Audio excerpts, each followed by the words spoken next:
नमस्कार दोस्तों, स्वागत है आपका हमारे चैनल पर फिर से एक बार नई कहानी के साथ। तो चलिए बिना समय गवाए कहानी को शुरू करते हैं। मेरी शादी मेरी मर्ज़ी के खिलाफ एक साधारण लड़के के साथ कर दी गई थी। उसका नाम था विराज और उसके परिवार में बस उसकी माँ शांति देवी थी।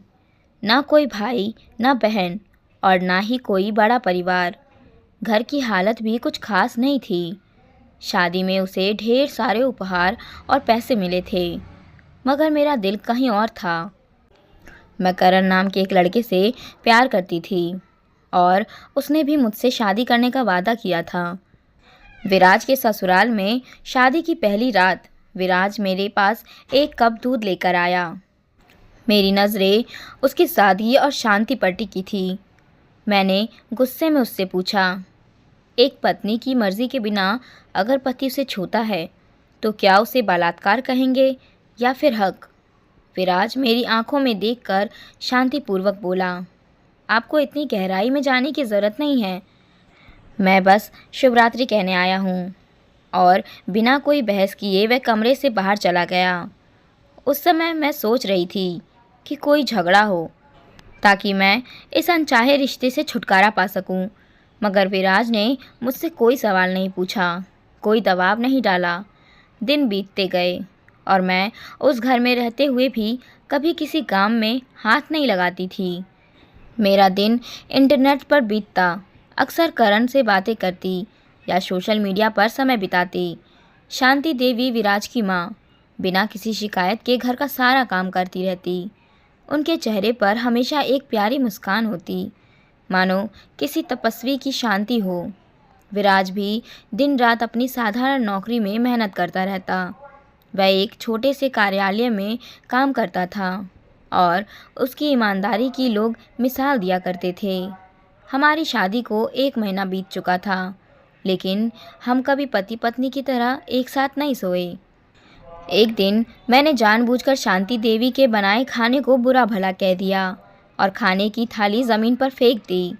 इस बार विराज ने पहली बार मुझ पर हाथ उठाया, लेकिन उसकी आंखों में कोई क्रोध नहीं था, बल्कि एक अजीब सा दर्द था। वह चिल्लाया नहीं, बस मुझे घूरते हुए बोला, इतनी नफ़रत क्यों है? मुझे उसी बहाने की तलाश थी। मैंने पैर पटकते दरवाज़ा खोला और सीधा करण के पास चली गई। मैंने उससे कहा, चलो कहीं भाग चलते हैं, अब इस जेल में नहीं रहना मुझे। करण, जो कभी मुझसे प्यार की बातें किया करता था, आज कुछ अजीब सा व्यवहार कर रहा था। वह बोला, इस तरह हम कैसे भाग सकते हैं? मेरे पास भी कुछ नहीं है और तुम्हारे पास भी कुछ नहीं बचा। उसकी बातें सुनकर मेरा दिल टूट गया। वह मुझसे प्यार नहीं करता था, वह बस मेरे पैसों और गहनों का लालच रखता था।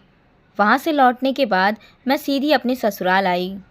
घर खाली था, विराज और उसकी माँ कहीं बाहर गए थे।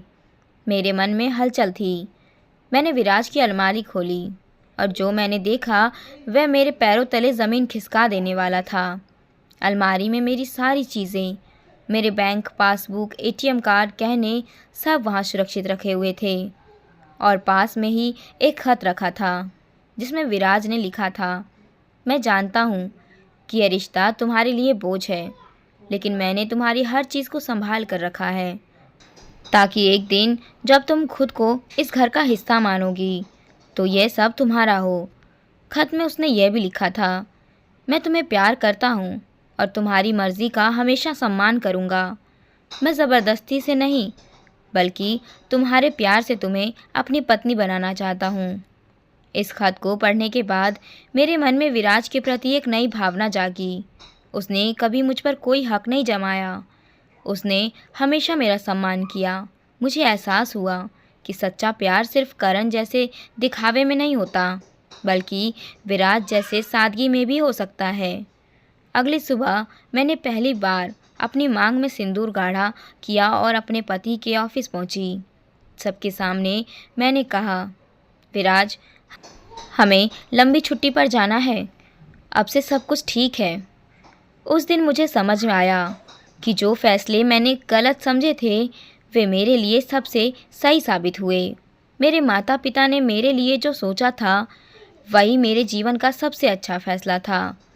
विराज ने मुझे बिना कुछ कहे, बिना कुछ जताए सच्चे प्यार का एहसास कराया। अब मैं अपने ससुराल को अपना घर मान चुकी थी और विराज, जो कभी मुझे साधारण लगता था, मेरे लिए अब दुनिया का सबसे अनमोल व्यक्ति था। कहानी की सीख। ज़िंदगी में जो हमें मिलता है वह हमेशा हमारे सपनों से छोटा नहीं होता। कभी कभी वह उनसे कहीं ज़्यादा गहरा, स्थायी और सुंदर होता है। प्यार दिखावे में नहीं, सम्मान और इंतज़ार में छुपा होता है।